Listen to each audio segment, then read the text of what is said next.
बिस्मिल्लाहिर्रहमानिर्रहीम। अस्सलाम वालेकुम वरहमतुल्लाहि वबरकातुहू। खुदा की कसम ये वजीफ़ा कभी मत छोड़ना, एक बार ये तस्बीह ज़रूर पढ़ लें। ये वजीफ़ा बहुत ख़ास और मुजर्रब है। ये वजीफ़ा कर लेने के बाद अल्लाह का करिश्मा खुद देखोगे, कैसे आपके ऊपर अल्लाह पाक की करम नवाजियाँ होना शुरू हो जाती हैं। ये सारे वज़ाइफ़ का बादशाह है। यूँ समझ लीजिए, इसको करने के बाद आप देखना कैसे अल्लाह पाक की आपके ऊपर रहमत होगी, कैसे आपके काम बनते चले जाएंगे और इस अमल को करने वाले की ज़िंदगी में आसानियाँ पैदा होना शुरू हो जाती हैं। इस अमल को करने वाले की ज़िंदगी से मुश्किलात ख़त्म होना शुरू हो जाती हैं। इस वजीफ़े को करने वाले के तमाम बिगड़े काम बनना शुरू हो जाते हैं। आपके ऊपर किसी भी किस्म की बंदिश या रुकावट है, आपका कारोबार का मसला है, कारोबार चल नहीं रहा, घर में जो बेबरकती है, मजूसी है, इंशाल्लाह ये तमाम मसाइल दूर हो जाएंगे। अक्सर ऐसा होता है कि कुछ लोगों ने आपके ऊपर नज़र लगाई होती है, आपसे हसद किया जाता है, इसकी वजह से आपकी ज़िंदगी में मुश्किलात आना शुरू हो जाती हैं। और एक वजह यह भी हो सकती है आपके गुनाहों की कसरत, जिसकी वजह से आपकी ज़िंदगी में मुश्किलात आना शुरू हो जाती हैं। आपने किसी का दिल दिखाया हो, या जैसा कि मैंने अभी आपको बताया, आपको नज़र लगी हो, आपके ऊपर किसी ने हसद किया हो, उसकी वजह से भी बंदिशें, रुकावटें लग जाती हैं। फिर इंसान की ज़िंदगी में मायूसियाँ आना शुरू हो जाती हैं। किसी काम में दिल नहीं लगता है, जो भी काम करते हैं सही नहीं होता, मकसद में कामयाबी नहीं मिलती। तो इस अमल को करने के बाद इंशाल्लाह आपके ऊपर से हर तरह की जो बंदिशें, रुकावटें हैं वो टूट जाएंगी और आपकी ज़िंदगी में खुशियाँ आ जाएंगी। जो भी आपके मकसद हैं, जो भी आपकी हाजतें हैं, वो पूरा होना शुरू हो जाएंगी। जो भी आपके काम करते वो सही नहीं होता। जब आपके जहन में कोई मकसद है, आप किसी काम में लगे हो, इसमें आपको कामयाबी नहीं मिल रही, दवाएं भी कर रहे हो लेकिन आपको कामयाबी नहीं मिल रही, इस अमल को करने के बाद इंशाल्लाह हर तरह की आपके ऊपर से बंदिश, रुकावट, नज़र और हसद वो दूर हो जाएगा और आपकी तमाम हाजतें पूरी हो जाएंगी। जो भी आपका मसला है इंशाल्लाह वो दूर हो जाएगा। ये जो वजीफ़ा आपको बताने जा रही हूँ, ये बहुत ही ख़ास वजीफ़ा है। ये जो कलमात है, इसको पढ़ने से अल्लाह पाक की ज़ात बहुत खुश होती है। तो आप इस अमल का तरीक़ाकार जान लें। आपने कौन से कलमात कैसे पढ़ने हैं, कितनी बार पढ़ने हैं, कौन सी एहतियात करनी है, ये आप अच्छी तरह से जान लें। देखिए, ये अहम बातें आपके लिए जानना बहुत ज़रूरी है। सबसे पहली बात तो ये है कि आपने इस अमल को पूरे यकीन के साथ करना है। आपके जहन में किसी भी किस्म का शक नहीं होना चाहिए। अपने पूरे यकीन के साथ करना है, खामोशी के साथ करना है और पूरी तवज्जो के साथ करना है। वजीफ़े के दौरान आपने बोलना नहीं है। अक्सर कुछ लोग कोई काम कर रहे होते हैं, कुछ अरबी कलमात पढ़ रहे होते हैं और आपस में गुफ्तगू भी कर रहे होते हैं। आपने ऐसा नहीं करना। पूरे यकीन के साथ, तवज्जो के साथ, खामोशी के साथ इस अमल को करना है। मर्द, औरत, बच्चा, बूढ़ा, बेटा, बेटी, कोई भी इस अमल को कर सकता है। औरतें इसको ख़ास आम में भी कर सकती हैं, इसमें भी कोई पाबंदी नहीं है। इस अमल को कहीं भी बैठकर किया जा सकता है। बेड, कुर्सी, चारपाई, मसल्ले के ऊपर कहीं भी बैठकर आप कर सकते हैं। पहले आप कोई अमल करते हैं, कोई तस्बीह करते हैं, कोई वजीफ़ा करते हैं, उसके फ़ौरन बाद भी आप इस अमल को किया जा सकता है। और आप इस अमल को फ़जर, ज़ोहर, असर, मगरिब, इशा, तहज्जुद किसी भी नमाज के बाद कर सकते हैं। इस पर कोई भी आपको पाबंदी नहीं है। जब आप किसी नमाज के बाद नहीं करना चाह रहे, तो जब भी आपको वक्त मिलता है अपने इस वजीफ़े को कर लेना है।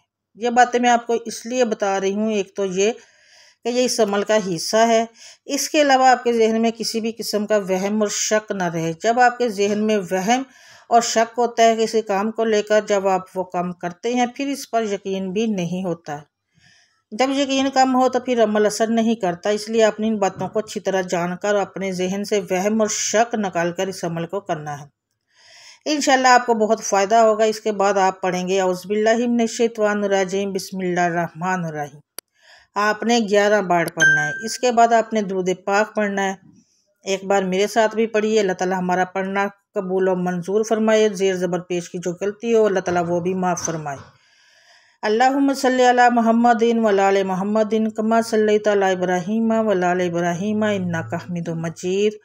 अल्लाहुम्मा बारिक अला मुहम्मदिन व अला आलि मुहम्मदिन कमा बारिकता अला इब्राहीम व अला आलि इब्राहीम इन्नका हमीदुम मजीद। ये दुरूद पाक आपने सिर्फ 7 बार पढ़ना है। और अगर किसी मेरे भाई को या बहन को ये दुरूद पाक नहीं आता तो इतना भी कह सकता है सल्लल्लाहु अलैहि वसल्लम। जो आपने कलमात पढ़ने हैं वो ये है ला इलाहा इल्लल्लाह या गनिय्यु या वहाब। ये एक ही बार शुमार होगा। आपने सिर्फ 61 बार पढ़ना है। हाथ की उंगली के ऊपर पढ़ लो, दिल में पढ़ लो, अगर तस्बीह है तो आप इसके ऊपर भी पढ़ शुमार कर सकते हैं। इसमें कोई पाबंदी नहीं है। अल्लाह पाक इंसान की नीयत देखता है। ये इतने कीमती कलमात है, अगर आप इनको अच्छी तरह कर लेते हो तो इंशाअल्लाह अल्लाह पाक के हुक्म से आपके ऊपर ऐसी करम नवाजियाँ होंगी, आपके तमाम सारे बिगड़े काम बन जाएंगे, तमाम काम आपके संवर जाएंगे इंशाअल्लाह अल्लाह पाक के हुक्म से। जैसा कि हदीस पाक में भी है अफजल ज़िक्र ला इलाहा इल्लल्लाह, और एक और हदीस पाक में है बेहतरीन दुआ यौम अरफा की दुआ है। और बेहतरीन बात जो मैंने और मुझसे पहले पैगम्बरों ने कही ला इलाहा इल्लल्लाह, वो अकेला है और उसका कोई शरीक नहीं है। इसके लिए बादशाही है और उसके लिए हमद है, वो हर चीज़ पर कादर है। जो तिरमिज़ी की हदीस है, एक और हदीस पाक में ये भी है, सुनिए। उसका तल्लक क़यामत के दिन हिसाब किताब से है। इससे भी इस कलमा तैयबा की फजीलत का सबब होता है। अब सल्लल्लाहु अलैहि वसल्लम ने फरमाया क़यामत के दिन अल्लाह ताला मेरे एक उम्मती को बरसरे अखलाक से नजात अता फरमाएगा। अल्लाह 99 रजिस्टर खोल कर उसके सामने रख देगा। हर रजिस्टर का तूल और हद नगाह तक होगा। फिर अल्लाह ताला कहेगा तो इसमें दर्ज बातों में से किसी का इनकार करता है या तेरे ख्याल में मेरे लिखने वाले मुहाफ़िज़ीन ने तुझ पर जुल्म किया? वो उम्मती कहेगा नहीं है मेरे रब। अल्लाह फरमाएगा कि तेरे पास कोई अज़र है? वो कहेगा नहीं है मेरे रब। अल्लाह ताला फरमाएगा क्यों नहीं? हमारे पास तेरी एक नेकी है, बिलाशुबा आज तुझ पर कोई जुल्म नहीं होगा। फिर कागज़ का एक टुकड़ा निकाला जाएगा जिस पर यह दर्ज होगा, मैं गवाही देता हूँ इस बात की कि अल्लाह के सिवा कोई मबूद नहीं, और मैं गवाही देता हूँ और मैं गवाही देती हूँ कि मोहम्मद सल्लल्लाहु अलैहि वसल्लम अल्लाह के बंदे और रसूल हैं। मैं गवाही देती हूँ कि अल्लाह के सिवा कोई मबूद नहीं और मोहम्मद सल्लल्लाहु अलैहि वसल्लम अल्लाह के बंदे और रसूल है। दोनों का वज़न किया जाता है तो देख उम्मती कहेगा मेरे रब, इस टुकड़े की इन रजिस्टरों के सामने क्या हसीयत है? अल्लाह फरमाएगा तुझ पर जुल्म नहीं किया जाएगा। बस सारे रजिस्टर तराजू के एक पलड़े में रख दिए जाएंगे और कलमा शहादत वाला कागज़ का टुकड़ा दूसरे पलड़े में रख दिया जाएगा। लेकिन कागज़ वाला पलड़ा भारी और रजिस्टरों वाला पलड़ा हल्का हो जाएगा, इसलिए कि अल्लाह के नाम के मुकाबले में कोई चीज़ वज़नी नहीं हो सकती। इस ला इलाहा इल्लल्लाह की इतनी फजीलत है। इसके अलावा एक और हदीस पाक है। आप सल्लल्लाहु अलैहि वसल्लम ने फरमाया कि हज़रत नूह अलैहिस्सलाम ने अपने बेटे को 2 बातों की वसीयत फरमाई।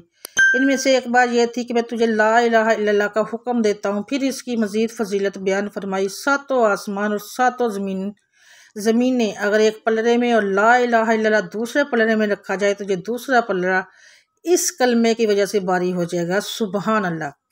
और अगर 7 आसमान और 7 ज़मीनें एक बंद हल्का हो तो ला इलाहा इल्लल्लाह इसको तोड़ देगा। जब आप इस अमल को करोगे तो इंशाल्लाह आप देखोगे कैसे आपके काम बनते चले जाएंगे। जो भी आपके काम अटके हुए हैं वो सही हो जाएंगे।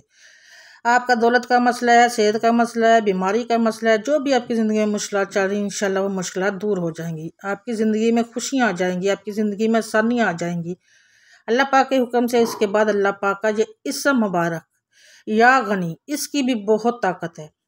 जब आप इसको मिलाकर पढ़ोगे तो इंशाल्लाह गनी भी कर देगा। या गनी का मतलब है अल्लाह गनी है।